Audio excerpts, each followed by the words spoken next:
Okay, so these are the top mistakes that I made that I will be addressing this year in 2026. So number one for me, and this is just for me, is I'm an S Corp. That is not a mistake. So I did the paperwork to change my tax filing from a single member LLC to a S Corp, mainly from the videos I watched from Carlton Dennis. He's the one that kind of turned the light on in my head. I did my research and I was in a position that I could do it.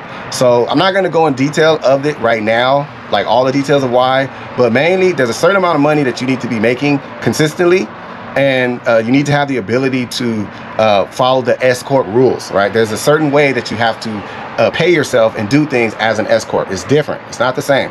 So there is a benefit to being an S Corp, and I'm not going to explain it here. You got to do your research and learn the difference.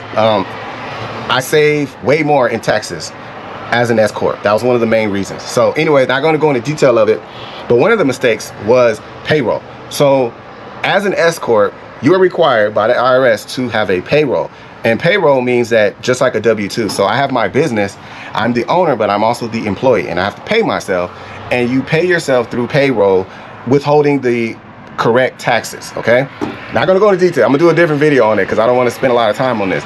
But for me, that was a mistake. So I was under the impression that by me paying myself, I just have to make an owner distribution, which means basically I take money out of my business checking account, right?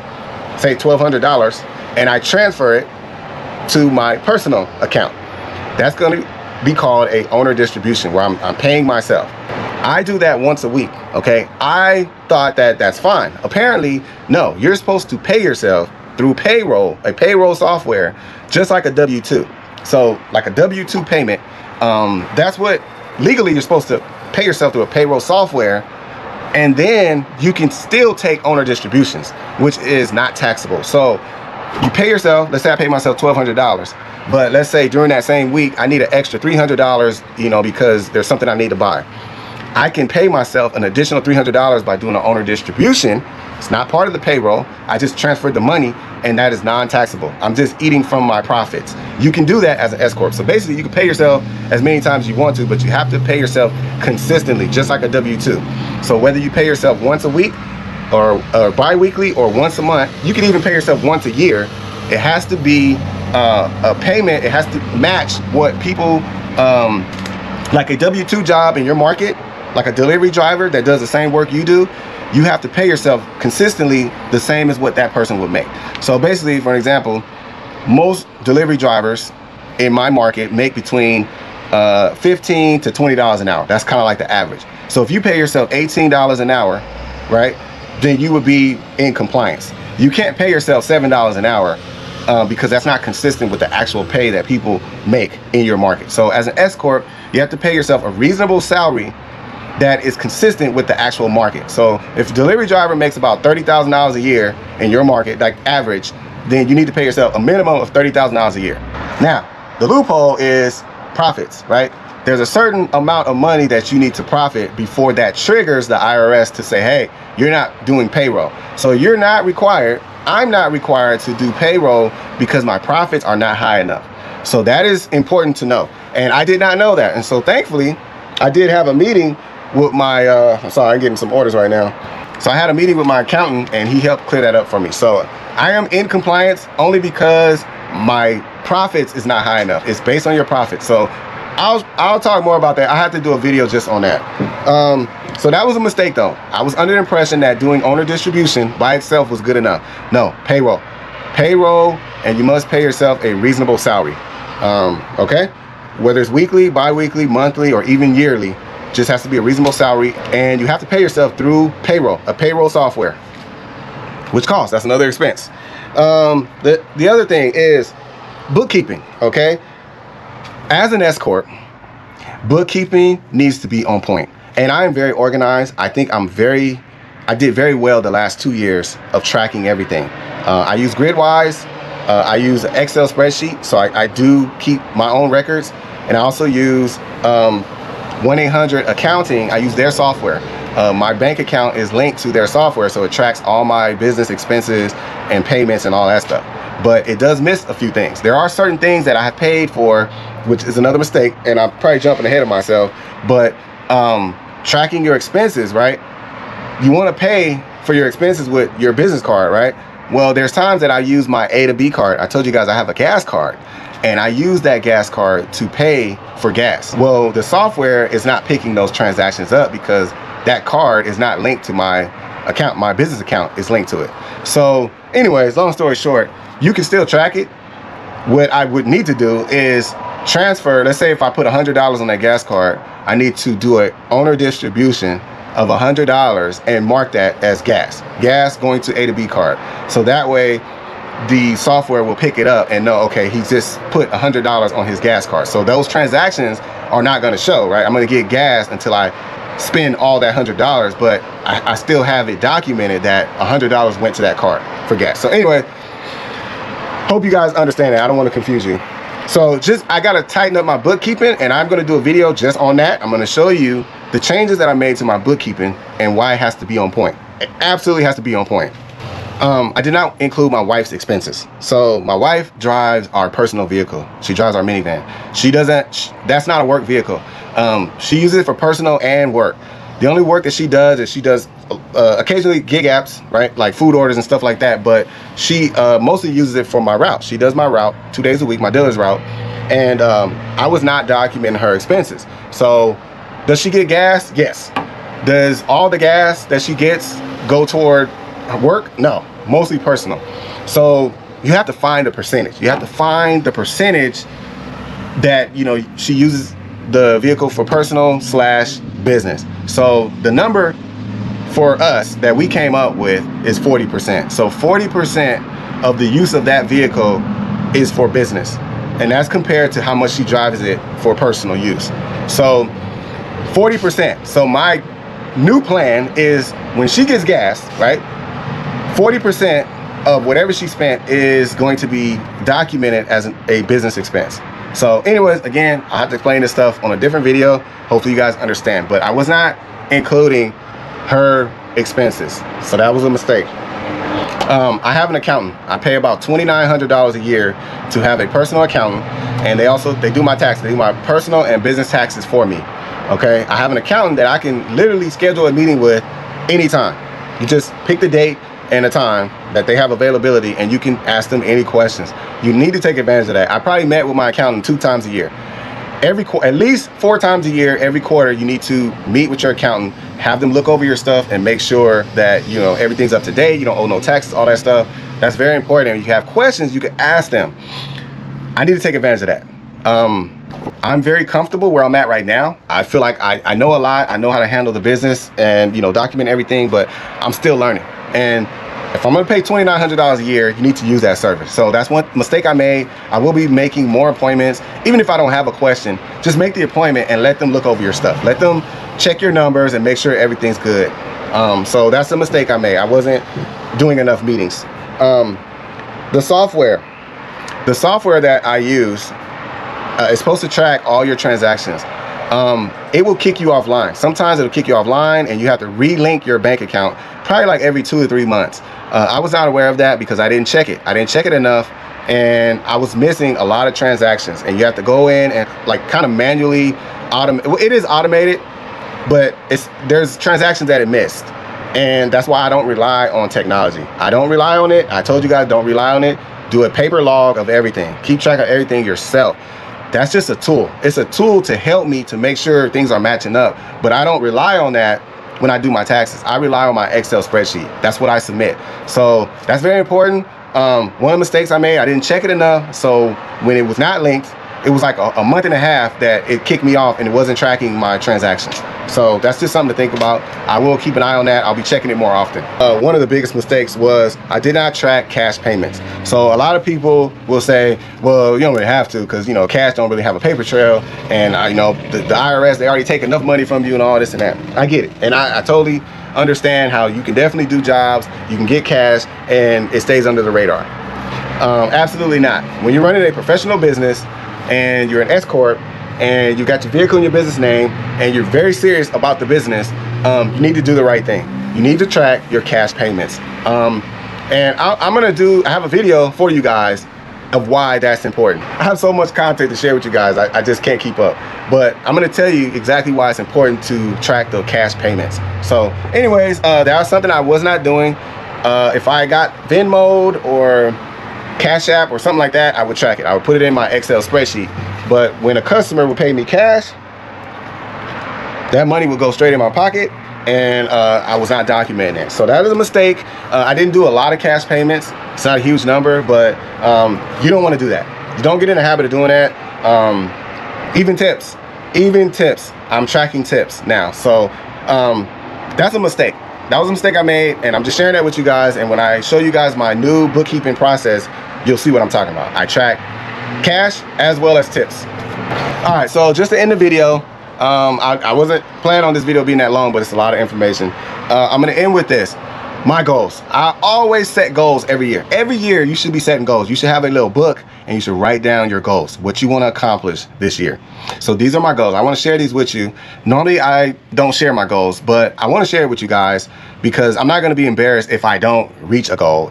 You got to set the goal first, and then you got to go for it. You got to do what it takes to reach it. So I had set goals. I had set goals of paying off my vehicle early. I accomplished that. I had set goals of transferring it into my name. I accomplished that. Like, there's certain things I accomplished. I wanted to get a third-party delivery contract.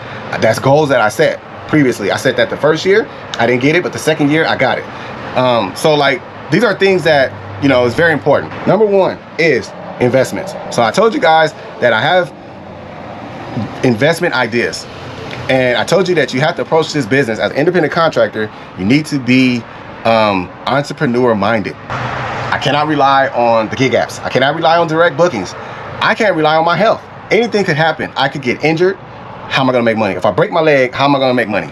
I can get sick, be in the hospital. There's so many things that can happen. You need to build some type of stable income, but you want passive income should be your ultimate goal. And that's, I don't care if you're an independent contractor or a W-2 employee. Even a W-2 employee, you should be trying to build passive income. There's so many ways to do it. You just have to, you know, think about it, come up with the idea, and then go for it. Like, start doing what you need to do to actually accomplish it. Stop talking about it, right? Like, if you want to start a vending machine business, right, for passive income, you could talk about it and you could tell people that's what you want to do, but at what point are you going to actually do it? At what point are you going to actually spend time researching and learning about it and watching videos of people that do it and teach you how to do it and how much it costs, startup is, how much the expenses are, where do I need to put it, where's the first one need to be, how much money should I be making, you know, like how much time and effort is it going to take, you know, what's the ups and downs of it? Like, you should know everything about it. Like, you need to start educating yourself and then do it. But you got to make sure you have a business plan. Make sure you have a plan that if it goes good, I got a plan. If it goes bad, I have a plan. Like, that's the things that, you know, a lot of you guys don't want to do, but that's what's required. So anyways, not to get too far off subject, investments. I have a lot of investments ideas, and I will be doing an investment this year, finally. I've been holding off. There was an investment I wanted to do over a year ago, and I kind of told you guys about it, but I held off on it because I had a family member that needed some money, and I was nice enough to give it to them, and it kind of set me back a little bit. So anyways, God's blessed me. I have money to invest, and I will be doing investments, but I'm very, very careful. I'm not going to invest in anything. I'm very, very careful. I think about it first. I have a plan. I'm doing the research that I need to do before, so when I get this investment, I know exactly what I'm doing. I have a plan. Like, that's the key. So don't rush it. There's no, it could be 10 years before I do the investment. You got to really know what you're doing, because when I do the investment, I'm going to invest in something that I know is going to work. Not I think it's going to work. I know it's going to work because I did what I need to do to make sure that this thing's going to work. Okay. So that's my goal this year. That's going to, hopefully, if all goes planned, I'll be able to do that investment and start creating some more passive income than what I already have. Number 2 is my website. I will be improving my website. My website is kind of amateur. I made it myself on using Canva, and I do pay for that subscription. It's not a lot. It's like 20-something bucks a year or something like that. So it's definitely worth it. But I did it myself, and it kind of looks amateur. It looks professional, but kind of amateur at the same time. I do want it to be more professional. So I'll talk more about that, but that is an improvement that I'm looking to do this year, it will be an upgrade to the website. Huge upgrade.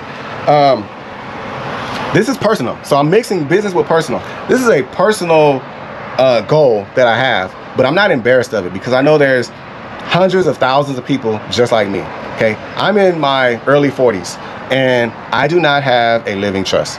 And I know people will be like, are you serious? You don't? Yes, I'm not embarrassed to say that because I know there's a lot of people that don't. Living trust costs money, and living trusts are things that we don't want to think about. We don't want to think about if that happens, right? If I go, I don't even want to think about that right now. And that's why we set it off, we set it off, we set it off. You need to have a living trust. Absolutely. Do not continue another year without getting a living trust. So you guys should make that your goal. If you do not have a will or a living trust, you need to do it. Anything, just do something. If it costs money, just pay. Because the last thing I want to do is leave my family with, you know, what do we do now? I want, if something happened to me, I want everything to just go smooth and everything's taken care of and just bury me and move on, right? Like, that's important. I've been saying this for several years to my wife. We need to get a living trust. We need to get we kept putting it off. We'll do it next year. We'll do it next year. We're gonna do it this year. So that's the goal. If the Lord says the same, I will be doing my living trust, and I will share information about it. I will tell you how I did it and who I went with, because I know some of you guys are gonna need help with that. Some of you guys have never done it, are scared to do it, don't even want to think about it. I get it, but I'm gonna share with you how I do it and, you know, everything about that. All right. Not gonna give you all the details of it, but just kind of give you a general idea of how I'm doing it. Number 4, there will be an upgrade to this vehicle. So whether it's gonna be a new vehicle, whether it's gonna be another vehicle, or whether it's gonna be an upgrade to this vehicle, there will be an upgrade. 100%, there will be an upgrade. That's my goal. That's all I'm gonna say. I'm gonna surprise y'all. That's all I'm gonna say. Marketing for my drop shipping. So my drop shipping company is doing okay, but it's kind of stagnant, right? Because I haven't been promoting it other than on my business card to customers, family members, stuff like that. But at some point that kind of dries up. So I will be putting more time into the drop shipping company this year. I will be promoting it more, and I will be focused more on the road rage. I'll be focused more on building that this year, because that is a great way to get passive income, because I don't have to do much other than design, and they do everything else. They do all the shipping and handling issues and all that stuff. So it's a great way to make passive income. So anyways, that's another goal of mine. So I'll have more information on that later. Again, like, I have so much to update you guys on. I'm just gonna go through these topics individually, just one topic, one video, because there's so much to share. But the drop shipping, I probably sell about 2 to 3 items a month on average. Sometimes 1, sometimes 3. It's like somewhere around there. But you know, a sale is a sale, so it doesn't matter if I made $20 or extra $100. It doesn't matter. It's just passive income. That's the great part about it. And then number 7, this is the last one.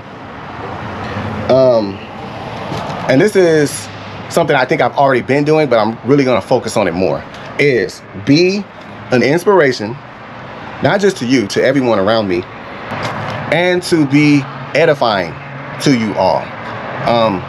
So basically, there's gonna be no voice for negative people. I will allow people to say whatever they want in the comments, but I will not give them any of my attention. 0. That's important for me to do. So I kind of been doing that. Usually when I engage with negative people, it's for the engagement, because they're actually helping me, but I don't look at it that way anymore, because I'm in a position now, especially financially, that, you know, I'm set, but I'm trying to help other people get set. I'm trying to help other people build wealth and start their own business and work for themselves and feel the happiness that I have. Like, I can't even describe the happiness I have every morning I wake up. It's just incredible. Like, where I started and where I'm at now, it's incredible. And there's always someone that's gonna say something. They always gonna, oh, you ain't doing nothing. They just don't know. They don't know. They're not in my shoes. So it's not my job or duty to prove my happiness or prove anything. I don't have to prove anything.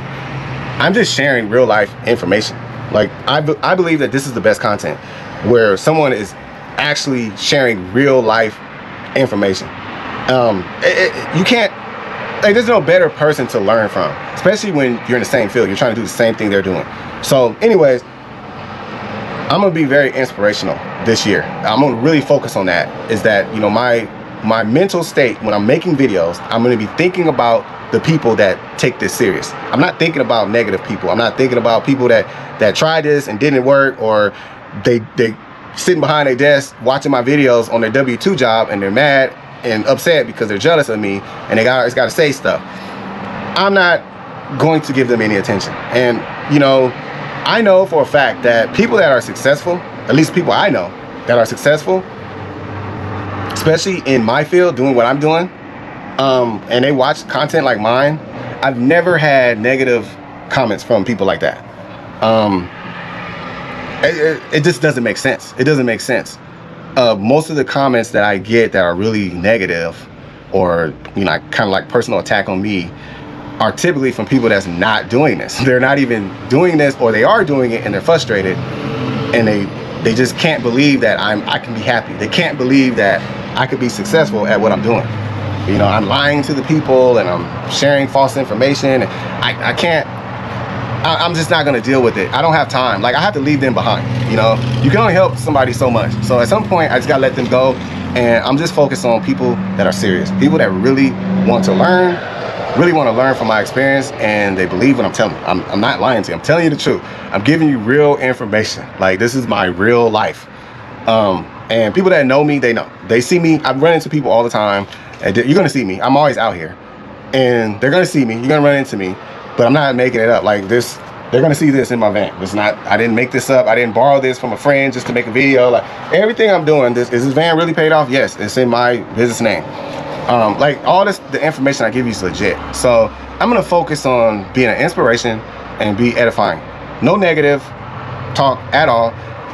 And I'll be honest, truthfully honest. So that's it. All right, video's way too long. I do apologize. It's way longer than I intended, but I wanted to get this information out. To those of you that hear it and understand, make goals. I'm gonna leave with that. Make some goals for this year, and then do what you need to do to accomplish it. That's the mission, all right?